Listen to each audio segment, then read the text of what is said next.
Hello friends, आज मैं आपको बलाड और बस्टर क्रक्स ये मूवी एक्सप्लेन करने वाला हूँ। ये मूवी एक वेस्टर्न है। जब भी आप वेस्टर्न सुनते हो तो आपको लगता है कि काउबॉयज़, गन शूटिंग इस तरह की मूवी होंगी, पर इस मूवी में अलग अलग 6 स्टोरी लाइन्स हैं। उस पीरियड में जो वेस्टर्न्स होते थे उस पीरियड्स में हमें ये सब दिखाया गया है। हमें वेस्टर्न का एक फ्लेवर भी इस मूवी में मिलेगा, पर जनरली 6 स्टोरीज, अलग अलग स्टोरीज हमें इस मूवी में दिखाई गई है। ये जनरल मूवी एक डेथ के बारे में है। अलग अलग किस्से डेथ के हमें सुनाए गए हैं और इससे हमें डेथ की गहराई समझाने की कोशिश इस मूवी के क्रिएटर करते हैं। First time. इस मूवी की IMDb रेटिंग 7.1 है और बड़ी अच्छी मूवी ये बनी है। तो चलिए मैं आपको एक्सप्लेन करता हूँ। तो इस मूवी की फर्स्ट स्टोरी लाइन आती है। इस स्टोरी में बस्टर स्क्रग ये एक मेन कैरेक्टर है। हमें घोड़े पर गीत गाता हुआ चलता हुआ दिखता है। ये गीत गाते गाते माउंटेन्स में जा रहा होता है। फिर वो हमसे बात करता है कि मेरा नाम तुमने सुना होगा। उस पर एक काउंटी होती है, बस्टर क्रग उसका नाम होता है और उसे गाना गाने वाला भी कुछ लोग कहते हैं। उस पर एक बड़ी बाउंटी होती है। अगर आपको बाउंटी नहीं पता होगी तो मैं आपको बता देता हूँ कि ये एक इनाम की तरह होता है। पुराने समय में अगर पुलिस को किसी को पकड़ना होता है तो बाउंटी वो रख देते थे। जिस आदमी पर बाउंटी रखी होती है तो जिंदा या मुर्दा किसी भी तरीके से उसे अगर कोई लेकर आए तो उसे वो इनाम दे दिया जाता है। तो ये बाउंटी बस्टर स्क्रग्स पर होती है। पर हमें जो ये कैरेक्टर दिखाया गया है ये केयरलेस टाइप होता है। ये फिर गीत गाता गाता चलता है और फिर हमें कहता है कि मैं हमेशा गीत गाता रहता हूँ। मेरी जो घोड़ा है उसे भी अच्छा लगता है जब मैं गीत गाता हूँ और हमारा सफ़र अच्छे से गुजर जाता है। फिर वो हमें कहता है कि यही कहीं एक रेस्टोरेंट है जहाँ जाकर मैं पत्तों की गेम खेल सकता हूँ। तो उस रेस्टोरेंट में जाता है। ये रेस्टोरेंट जैसा हमें एक्सपेक्टेड है वैसा नहीं होता है। एक छोटा सा एक ही घर होता है, वहाँ ये बार होता है। जब वो वहाँ जाता है तो बारटेंडर से बोलता है कि क्या मुझे विस्की मिलेगी। बारटेंडर बोलता है कि इस स्टेट में विस्की अलाउड नहीं है। फिर बस्टर स्क्रग देखता है कि वहाँ जो लोग होते हैं विस्की पी रहे होते हैं, तो पूछता है ये लोग क्या पी रहे हैं। बारटेंडर से बोलता है कि हम विस्की किसी को भी सर्व नहीं करते, जो आउटलॉज होते हैं उन्हें ही हम सर्व करते हैं। बस्टर स्क्रग की बोलता है कि मैं भी क्रिमिनल हूँ, मैं भी आउटलॉग ही हूँ, तो मुझे सर्व कर सकते हो। पर फिर उसे सर्व नहीं कर रहे होते। जो आदमी होते हैं उन्हें भी उसके साथ विस्की नहीं पीनी होती।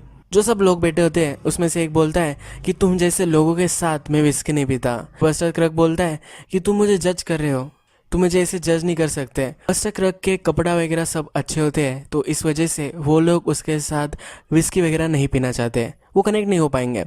तो इसलिए अब वो उसके साथ विस्की नहीं पी रहे। बस्टर क्रक फिर भी उन्हें इंसिस्ट करता है। वो बहुत ही परसुइंग होता है पर फिर भी वो मान नहीं रहे होते। उनका जो बॉस होता है वो खड़ा हो जाता है। वो अपनी गन पर हाथ रखता है। जैसे हमें वेस्टर्न फिल्म से पता है कि हमेशा दो लोग खड़े हो जाते हैं और उनमें फाइट होती है। जो आदमी फर्स्ट गन निकाल कर दूसरे आदमी को मार देगा वो जीत जाता है। तो बस्टर क्रब भी अपनी गन निकाल लेता है और उसको मार देता है। उसके साथ और 3 लोग होते हैं, तीनों लोगों को भी बस्टर क्रब मार देता है। जो बारटेंडर होता है वो भी गन निकालने की कोशिश करता है पर उससे पहले बस्टर क्रब उसे मार देता है। फिर वो वहाँ से निकलता है और एक टाउन में आता है। उसके लिए ये टाउन न्यू होता है। वहाँ फिर वो एक बार को देखता है। जब वो वहाँ जाता है बहुत सारे लोग वहाँ होते हैं। वहाँ जाने के बाद डोर पर उसे रोक लिया जाता है। वहाँ का गार्ड उसे कहता है कि हम यहाँ गन्स वगैरह कुछ भी अलाउड नहीं करते। बस्टर के पास बहुत सारी गन्स होती है, वो सब वो उसे निकाल कर दे देता है। उसे कार्ड्स का गेम प्ले करना है तो कुछ लोग ये गेम खेल ही रहे होते हैं। इस टेबल पर 4 लोग होते हैं जो गेम खेल रहे हैं। तो इसमें से एक आदमी अपने कार्ड्स देखता है और इस गेम से आउट हो जाता है। बस्टर कुक को ये देखकर अच्छा लगता है कि बहुत ही अच्छे टाइम पर ये निकल गया है, तो इस गेम पर वो आकर बैठ जाता है। वो उनसे परमिशन लेता है तो वो बोलते हैं कि जो हैंड वो आदमी छोड़कर चला गया है वो अगर खेलने के तुम रेडी हो तो तुम खेल सकते हो। बस्टर जब ये कार्ड्स देखता है तो इससे वो पीछे हट जाता है। उसे ये हैंड नहीं खेलना होता। इन सब लोगों में एक आदमी होता है, वो बोलता है कि अब तुमने कार्ड्स देख लिए हैं, तुम्हें ये खेलना ही पड़ेगा। बस्टर बोलता है कि तुम मुझे ज़बरदस्ती नहीं कर सकते। बस्टर क्रग फिर अपने आप को इंट्रोड्यूस कराता है। वो आदमी उसे जानता है और फिर गन निकाल लेता है। बस्टर कहता है कि इस डोर में तुम्हें गन लाना अलाउड नहीं है, तुमने इस प्लेस को डिसरिस्पेक्टफुल किया है, यहाँ प्लेस के जो रूल्स है उसे तूने वायलेट किया है। बस्टर उसे अपनी गन रखने के लिए बोलता है पर वो आदमी कहता है कि अगर मैंने गन नहीं रखी तो क्या करोगे। उस आदमी ने बस्टर पर गन तानी हुई होती है। बस्टर फिर जिस टेबल पर बैठा होता है उस पर वो लात मारता है। उस टेबल की एक प्लान निकल जाती है और उस आदमी के हाथ पर वो पड़ जाती है। इससे वो आदमी अपने आप को ही शूट कर देता है। और वो मर चुका है। इसके बाद बस्टर क्रक उसके बारे में गाना लिखता है। सब लोग भी चीयर करने लग जाते हैं। थोड़ी देर बाद जो आदमी मरा है उसका ब्रदर वहाँ आता है। उसका ब्रदर उसे कहता है कि तुमने धोखे से उसे मार दिया है, पर बस्टर क्रक उसे जो सिचुएशन हुई है ये सब उसे समझाता है। अब जो आदमी मर चुका है उसका ब्रदर उसे आमने सामने एक कंपटीशन के लिए इनवाइट करता है। ये वही गन की कंपटीशन होती है और फिर हमें दिखता है कि ये दोनों रेडी हो जाते हैं। बस्टर जो होता है उसका बहुत ही अच्छा निशाना होता है। जो आदमी उसके अपोजिट होता है उसके सारे फिंगर्स वो उड़ा देता है। बस्टर जो होता है उसका निशाना बहुत ही अच्छा होता है। वो ब्रैगिंग करने के लिए पीछे मुड़ जाता है। वो फिर मिरर में उस आदमी को देखता है और उस पर निशाना लगता है। बहुत ही दूर से उसे भी वो मार देता है। जब वो उसे मार देता है तब घोड़े पर और एक आदमी आता है। ये जो आदमी होता है बाउंटी हंटर होता है, यानी कि बस्टर को ही मारने के लिए वो यहाँ आया हुआ होता है। फिर ये दोनों फिर से कंपटीशन के लिए रेडी हो जाते हैं। बस्टर फिर हमें कहता है कि हमेशा मुझे ऐसे लोग मिलते रहते हैं जो यंग होते हैं और अपने आप को प्रूव करना चाहते हैं। जो आदमी उसे मारने के लिए आया हुआ होता है वो गन चलाता है। बस्टर अपनी जब हेड देखता है तो हेड के आर पार गोली चली गई होती है। वो फिर हमसे कहता है कि मुझे पता चल जाना चाहिए था कि ये मुझे धोखा देकर मुझे मार डालेगा। जब वो मर जाता है तब हमें उसकी सोल दिखाई गई है। वो गाते गाते हेवन तक पहुंच जाता है। अब हम आ जाते हैं सेकंड स्टोरी पर। सेकंड स्टोरी में एक यंग मैन हमें बैंक की तरफ देखता हुआ दिखता है। वो बैंक में जाता है और उसको वो लूटना चाहता है। वहाँ जाकर वहाँ का जो बैंकर होता है उससे वो बात करता है। वो बोलता है ये बहुत ही अच्छी बैंक है। वो बैंकर कहता है कि ये पूरी 3 काउंटी में एक बड़ी सी बैंक है। जब मैंने पहले शॉट में देखा था तो इतनी बड़ी भी ये बैंक नहीं होती है। वो एक ही आदमी वहाँ होता है जो इस बैंक को प्रोटेक्ट कर रहा होता है। फिर ये यंग मैन उससे पूछता है कि कभी तुम रॉब हुए हो? फिर वो कहता है कि 1-2 बार लोगों ने कोशिश की थी पर वो इतना सक्सेसफुल कभी भी हो नहीं पाए। फिर ये यंग मैन एक अपनी गन निकालता है और उसे पूरे पैसे देने के लिए बोलता है। ये बैंकर फिर नीचे झुकता है। नीचे वो शॉटगन से उसे शूट करने की कोशिश करता है। यंग मैन बच जाता है। फिर काउंटर के दूसरे साइड में यंग मैन आ जाता है। तब वो देखता है तो वहाँ 3 शॉटगन होती है। वो मर सकता था पर वो ओल्ड मैन वहाँ से भाग चुका होता है। फिर ये यंग मैन भागने लगता है। पैसे लेकर वो अपने घोड़े तक जाता है। तभी जो बैंकर था वो उसे शूट करने लग जाता है। ये जो बैंकर होता है बहुत ही शातिर होता है। इसने अपने आसपास जो पॉट्स होते हैं उससे शील्ड बनाई होती है। वो इस यंग आदमी के पास भागता है और अपनी गन से इसे बेहोश कर देता है। नेक्स्ट सीन में हमें दिखता है कि जो यंग मैन है वो डायरेक्टली पुलिस के पास है। पुलिस उसे सेंटेंस सुना रही होती है और उसे अब वो मारने वाले होते हैं। उसके गले में फांसी का फंदा होता है। ये सेंटेंस उसे सुना देते हैं और फिर वो उससे पूछते हैं कि तुम अपनी सफाई में क्या बोलना चाहते हो या नहीं। फिर वो यंग मैन बोलता है कि जो बैंकर था उसने फेयर फाइट नहीं लड़ी। फिर वो उसे मारने वाले होते हैं। तभी वहाँ आदिवासी आ जाते हैं। ये सब जो पुलिस होती है इन सब को वो मार देते हैं। उसमें से एक आदिवासी लीडर इस यंग मैन को देखता है और फिर वहाँ से हंसकर चला जाता है। इसके गले में फांसी का फंदा होता है तो बहुत देर तक यही अटका रहता है। वहाँ कैटल फार्मिंग करने वाला एक आदमी आता है। वो उसे उस फंदे से छुड़वाता है। फिर वो दोनों बात करने लग जाते हैं। वो कहता है कि ये जो फार्मिंग मैं करता हूँ इसके लिए मुझे कुछ लोग लगते हैं। मैंने 2 लोगों को हायर किया था पर सीज़न ख़त्म हो गया तो वो भी चले गए। मुझे भी किसी आदमी की ज़रूरत है तो मैं तुम पर ट्रस्ट कर सकता हूँ, इसीलिए मैं तुम्हें हायर कर सकता हूँ। ये जब वो बात कर रहे होते हैं तभी बहुत सारी पुलिस वहाँ आ रही होती है। ये देखकर वो कैटल फार्मिंग करने वाला वहाँ से भाग जाता है और ये यंग मैन फिर से पकड़ा जाता है। इसे फांसी के फंदे पर चढ़ाया जाता है। उसके साथ और 2-4 लोग होते हैं। उसमें से एक आदमी बहुत ही रोने लग जाता है। फिर ये यंग मैन उसे बोलता है क्या आप पहली बार कर रहे हो? उसमें भी उसे ह्यूमर दिखता है। जो लोग इसको फांसी के फंदे पर देख रहे होते हैं उसमें से एक ब्यूटीफुल लेडी भी होती है। वो दोनों एक दूसरे से हंसते हैं और तभी इसको फांसी की सज़ा हो जाती है और ये मर जाता है। ये स्टोरी यही ख़त्म हो जाती है। अब थर्ड स्टोरी इस मूवी में स्टार्ट होती है। ये जो थर्ड स्टोरी है इसमें एक ओल्ड मैन हमें गाड़ी चलाता हुआ दिखता है। ये हॉर्स की गाड़ी होती है और इसमें वो एक गांव में आता है। इस गांव में आकर वो पोस्टर्स लगाता है कि वहाँ एक वो शो करने वाला है। कठपुतलिया का जैसे शो होता है इस तरह से भी उसका स्टेज होता है और उसके गाड़ी में ही ये स्टेज बन जाता है। बहुत सारे लोग यहाँ इकट्ठा हो जाते हैं। जब पर्दे गिरते हैं तो यहाँ एक आदमी होता है। इस आदमी के हाथ पैर कुछ भी नहीं होते। ये फिर उन्हें अलग अलग स्टोरी सुनाना स्टार्ट कर देता है। जो ओल्ड मैन था वो पैसे इकट्ठा कर रहा है और बहुत सारे पैसे उसे मिल जाते हैं। जब रात होती है तो उस आदमी को वो खाना खिलाता है जिसके हाथ पैर नहीं है, तो इसकी बहुत ही केयर वगैरह वो सब लेता है। अलग अलग जगह हो जाते हैं और ये शो करते रहते हैं। ये ओल्ड मैन हमेशा उसकी केयर रखता है। अलग अलग वो जगह जाते हैं और फिर विंटर आ जाता है। विंटर में वैसे भी लोगों को खाने के लिए बहुत सारी चीज़ें नहीं होते, तो अब उनके पास उतने पैसे नहीं आ रहे होते। बहुत ही कम लोग इसमें इंटरेस्टेड होते हैं। ये ओल्ड मैन हमें प्रोस्टिट्यूट के यहाँ आते हुए दिखता है। वो सब मज़े करता है। फिर वो प्रोस्टिट्यूट पूछती है कि क्या इस लड़के को भी मेरी सर्विसेज चाहिए। तो ओल्ड मैन कहता है कि नहीं, मुझे नहीं लगता कि ये कुछ कर पाएगा। अब जो नेक्स्ट शो होता है उसमें बहुत ही कम लोग आए हुए होते हैं, क्योंकि वैसे भी कंडीशन एडवर्स होते हैं, तो ज़्यादा कुछ पैसे मिल नहीं सकते। ये शो जब ख़त्म हो जाता है तब ये ओल्ड मैन गांव में जाता है। इस शो में हैन होती है, अलग अलग नंबर्स वहाँ लगाए हुए होते हैं। ये हैन किस नंबर को हिट करेगी इस पर ये बेटिंग चल रही होती है। बहुत सारे लोग इस पर इंटरेस्टेड होते हैं और बहुत सारे कमाई इसमें हो रही होती है। ये जब वो देखता है तो इस ओल्ड मैन को भी आइडिया आता है कि वो भी ये कर सकता है। सब पैसे लगाकर वो अब ये हैन बाय कर लेता है। फिर नेक्स्ट सीन में हमें दिखाया गया है कि ये हैन और हैंडीकैप्ड लड़का ये दोनों गाड़ी में बैठे हुए हैं। ये गाड़ी फिर रुक जाती है। ये गाड़ी जहाँ रुकी होती है वहाँ एक बड़ी खाई होती है। ओल्ड मैन वहाँ जाता है, एक बड़ा सा पत्थर उठाता है, उसे वो नीचे डालकर देखता है। यहाँ छोटी सी नदी होती है और ये खाई भी बहुत ही बड़ी होती है। इसके बाद नेक्स्ट सीन में हमें सिर्फ हैन गाड़ी में दिखाई गई है। इसका मतलब है इस ओल्ड मैन ने उस हैंडीकैप लड़के को मार दिया है, उसे उस खाई में उसने ढकेल दिया है। यही ये स्टोरी भी ख़त्म हो जाती है। अब हम देखते हैं फोर्थ स्टोरी।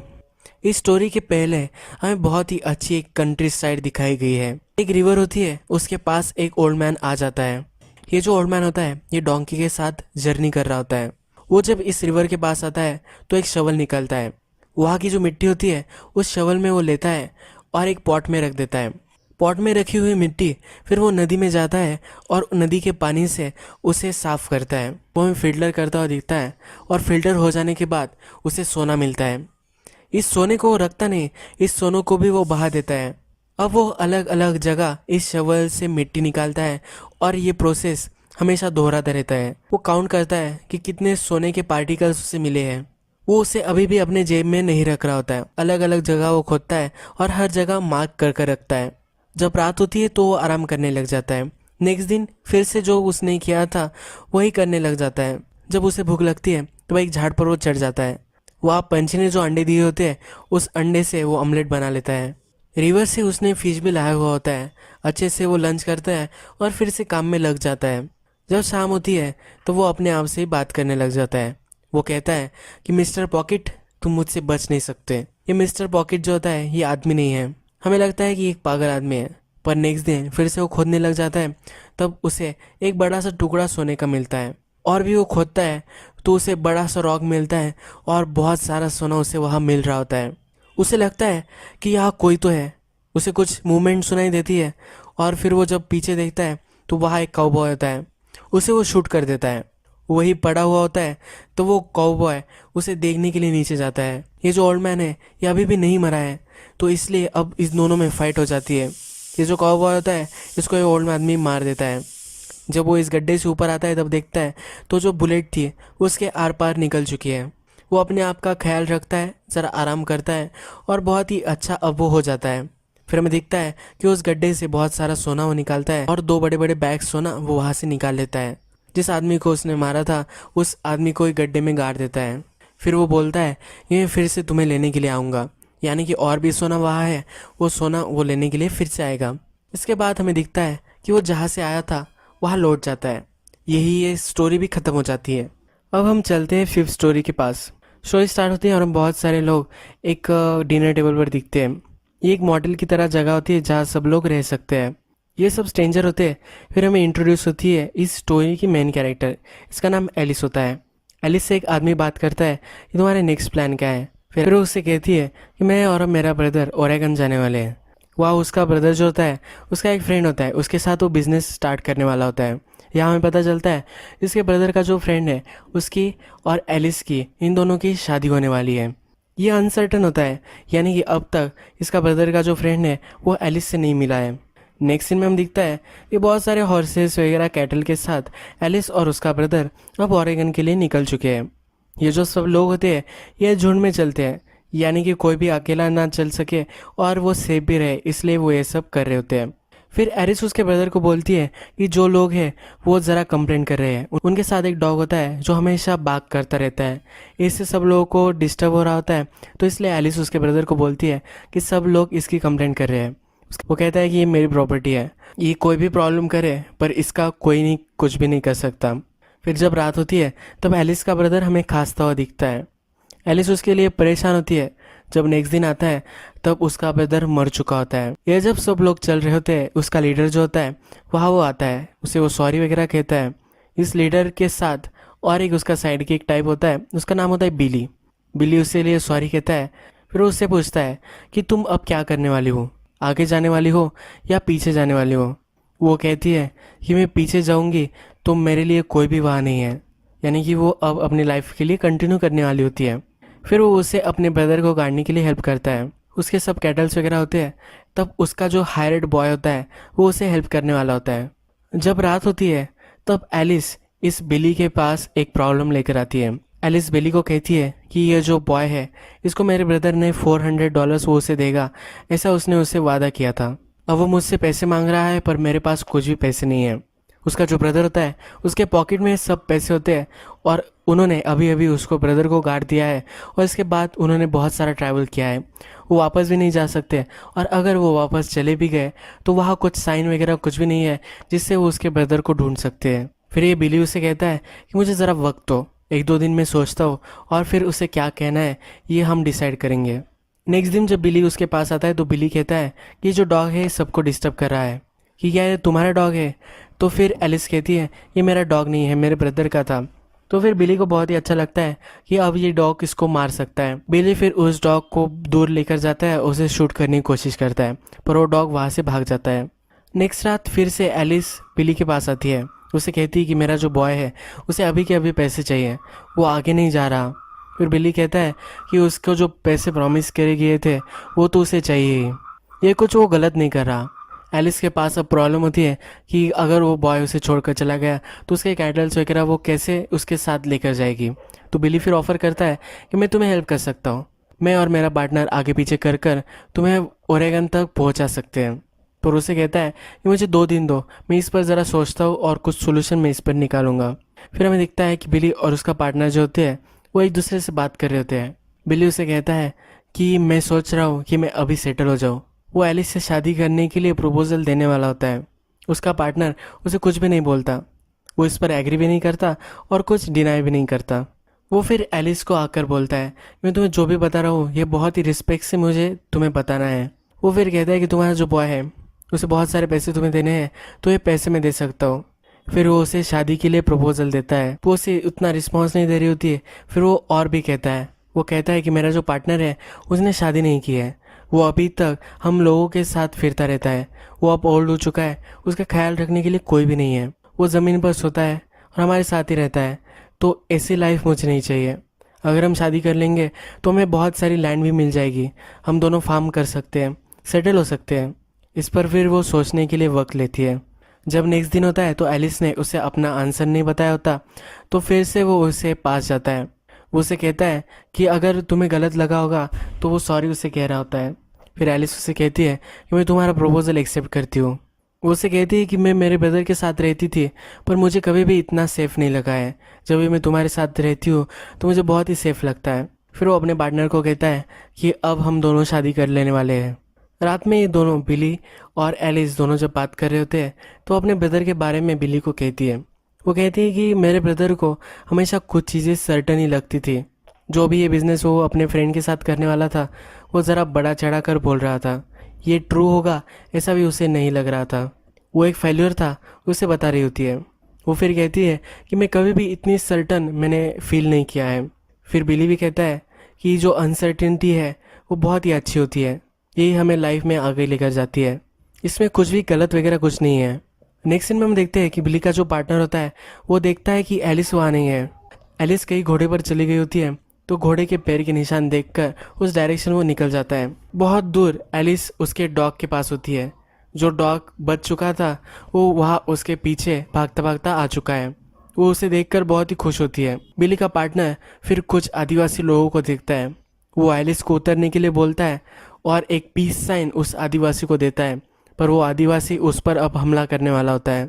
फिर वो उसे छुपने के लिए बोलता है, वो उसे कहता है यहाँ बहुत सारे गड्ढे हैं जिसमें वो लोग गिरकर मर सकते हैं, तो मैं इसका एडवांटेज लेने वाला हूँ, मैं इन्हें बड़ी फाइट दे सकता हूँ।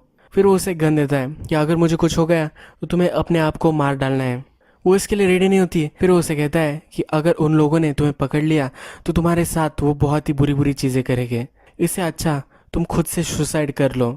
फिर बिली का पार्टनर बहुत सारे लोगों से लड़ता है, बहुत सारे लोगों को मार भी देता है। वो आदिवासी जब वापस जा रहे होते हैं, वो आदिवासी वापस जाने लग जाते हैं। इसमें से एक जिंदा होता है और वो बिली के पास आता है। बिली के पार्टनर को उसने मार दिया ऐसा एलिस को लगता है। एलिस फिर अपने आप को ही गोली मार देती है। बिली का पार्टनर जो होता है जिंदा होता है, उस आदिवासी को मार देता है। वो एलिस को देखता है और उसे बहुत ही बुरा लगता है। ये स्टोरी भी खत्म हो जाती है। अब लास्ट स्टोरी 6 स्टोरी पर हम चलते हैं। इस स्टोरी में हॉर्स की जो बग्गी होती है उसमें 5 लोग सफ़र कर रहे होते हैं। इसमें से 2 आदमी होते हैं, वो पार्टनर्स होते हैं, वो दोनों बाउंटी हंटर्स होते हैं। पर ये जो बाकी 3 लोग हैं इन्हें पता नहीं है। एक औरत होती है, एक फ्रेंचमैन होता है और एक जंगली आदमी उनके साथ होता है। ये जब गाड़ी चल रही होती है तो उसमें वो गाना गाने लग जाते हैं। इस गाने से वो जो जंगली आदमी होता है वो सोया होता है पर वो उठ जाता है। वो जब उठता है तो अपनी स्टोरी सुनाने लग जाता है, कैसे वो जंगलों में रहता था, उसकी जो वाइफ थी उसकी और उसकी भाषा दोनों अलग अलग थी, फिर वो एक साथ रहते थे। उनकी सेक्स लाइफ भी वो डिस्कस करता है पर बोलता है यह एक लेडी है, इसके सामने मैं डिस्कस नहीं कर सकता। उसमें से फिर एक आदमी पूछता है क्या तुम उससे प्यार करते थे? फिर वो कहता है कि उसकी लैंग्वेज और मेरी लैंग्वेज अलग थी तो मुझे पता ही नहीं कि वो क्या करती थी, पर जब मैं उसके फेशियल एक्सप्रेशन देखता था तो मुझे पता चल जाता था। जो सब लोग होते हैं कहीं भी वो रह रहे हो, कोई भी उनकी भाषा हो, फिर भी वो सेम ही होते हैं। उसमें वो लेडी होती है तो वो बोलती है कि लोग सेम नहीं होते, लोग अलग अलग होते हैं। वो बहुत ही अपटाइट होती है। वो बोलती है कि मेरा जो हस्बैंड है वो एक यूनिवर्सिटी में पढ़ा था, वो भी लिटरेचर पर ही काम करता है, तो वो बताता है कि लोग सेम नहीं होते, बहुत सारे लोगों में टाइप्स होते हैं। वो अपने हस्बैंड से मिलने जा रही है ये उन्हें बताती है। जो फिर फ्रेंचमैन होता है तो फिर वो उससे कहता है कि क्या तुम दोनों एक दूसरे से प्यार करते हो? वो कहती है कि ऑफ कोर्स हम दोनों से एक दूसरे से प्यार करते हैं। उन दोनों का डिवोर्स हो चुका होता है और 2-3 साल बाद वो उससे मिलने जा रही होती है। फिर फ्रेंचमैन उसे कहता है कि वो तुमसे प्यार नहीं करता होगा, हर आदमी की प्यार की जो डेफिनेशन होती है वो अलग अलग होती है। वो ये सुनने के लिए रेडी नहीं होती है। तो फ्रेंचमैन कहता है कि तुमने ही बताया कि तुम्हारा हस्बैंड एक प्रोफेसर था, तो वो एक बड़ा आदमी था, तो उसकी प्यार की डेफिनेशन अलग है। तुम उससे प्यार करती थी तो इसी कंपैशन को वो एक वापस करने के लिए तुमसे थोड़ा सा प्यार जता देता होगा। अब तुम 3 साल बाद उसके मिलने जा रही हो तो ये सेम नहीं होगा। वो फिर उससे पूछता है कि 3 साल तक तुम कहाँ रही? फिर वो कहती है कि मेरी डॉटर और सन इन लॉ के साथ में रही थी। वो कहता है कि तुम उस पर बोझ बन चुकी थी। वो कहती है कि मेरे बेटे ने मुझे कभी ऐसा नहीं कहा। वो फ्रेंचमैन कहता है ऐसा नहीं कहते, पर ऐसा ही होता है। ये सब बातें बहुत ही रियल उसके लिए हो जाती है और उस लेडी को हार्ट अटैक की तरह सांस लेने में ज़रा तकलीफ आने लग जाती है। ये देखकर वो सब लोग कहते हैं कि हमें घोड़ा रोक देना चाहिए, पर जो हमें बाउंटी हंटर दिखाए गए वो बोलते हैं कि जो हमारा घोड़ा चलाने वाला है वो कहीं भी रुकने नहीं वाला। इस औरत को फिर ज़रा सांस आने लग जाती है, थोड़ी देर बाद नॉर्मल में आ जाती है। फिर वो फ्रेंचमैन उससे पूछता है कि ये घोड़े वाला क्यों नहीं रुक रहा? फिर वो बाउंटी हंटर उनका प्रोफेशन उससे सुनाते हैं। ये जो घोड़े वाला होता है उसको भी उन्होंने कैदी बनाया होता है, उसको वो टर्न ही नहीं करते और पूरे लाइफ तक उनका वो साथी बन जाता है। ये जो बाउंटी हंटर होता है ये बोलता है कि हम जो डिस्कशन कर रहे थे तो इसमें मुझे लगता है कि सिर्फ 2 टाइप के लोग होते हैं, जिंदा या मुर्दा। ये बाउंटी हंटर ही है तो इसी के बारे में बोल रहा होता है। बाउंटी हंटर उसे कहता है कि जब भी मैं उन लोगों को मारता हूँ तो मेरा पार्टनर उन्हें स्टोरी सुनाता है, वो अपने आप को इस स्टोरी से डिस्ट्रैक्ट कर लेते हैं और फिर मैं उन्हें मार देता हूँ। फिर वो कहता है कि जब भी मैं लोगों को मारता हूँ तो उनके लास्ट पलों में वो एक सेंस बनाने की कोशिश करते हैं, उनकी लाइफ क्या थी और उन लोगों ने उनकी लाइफ में क्या एक हासिल किया है ये वो ढूंढ रहे होते हैं। एक डिवाइन पावर को वो ढूंढते रह जाते हैं। फिर वो औरत उससे पूछती है कि क्या उन्हें वो मिलता है? वो कहता है कि मुझे क्या पता, मैं तो बाउंटी हंटर ही हूँ। तो इस मूवी का पॉइंट इन स्टोरीज में हमें जो बताया गया है वो हमें यहाँ पता चलता है कि लाइफ एक डिस्ट्रैक्शन होती है। हम हमेशा खुद अपने आप को डिस्ट्रैक्ट करते रहते हैं और हमारा जो आखिरी पल होता है उसमें भी हम कुछ ना कुछ तो एक सेंस बनाने की कोशिश करते हैं। फिर वो एक मॉडल तक आ जाते हैं। जब वो उतरते हैं तो इन बाउंटी हंटर ने एक डेड बॉडी ऊपर लाई हुई होती है, वो नीचे गिराते हैं। ये सब ये देखकर बहुत ही डर जाते हैं। फिर ये बाउंटी हंटर आराम से होटल में चले जाते हैं। ये तीनों लोग जो होते हैं ये बहुत ही डरे हुए होते हैं। फिर भी इनके पास कुछ ऑप्शन नहीं होता, तो ये डोर बंद कर लेते हैं और होटल में चले जाते हैं। मूवी की जो फर्स्ट स्टोरीज थी, वहाँ में जो डेथ दिखाई गई थी वो इनसिंसियर थी। वो हंसते हंसते लोग मर जाते हैं और उस पर मजाक उड़ाया गया था। पर जैसे ये स्टोरी प्रोग्रेस होती है वैसे ये डार्क बनती जाती है। बहुत ही अच्छी मूवी है, आपको देखना है तो आप देख सकते हो। अगर आपको मेरा एक्सप्लेनेशन अच्छा लगा होगा तो प्लीज़ इस वीडियो को लाइक कर दीजिएगा, सब्सक्राइब भी कर दीजिए और बेल और नोटिफिकेशन आइकॉन भी दबा दीजिए, यानी कि अगर मैं नई मूवी अपलोड करूँगा तो आपको इसकी नोटिफिकेशन आ जाए। फिर से हम मिलेंगे नेक्स्ट मूवी के साथ।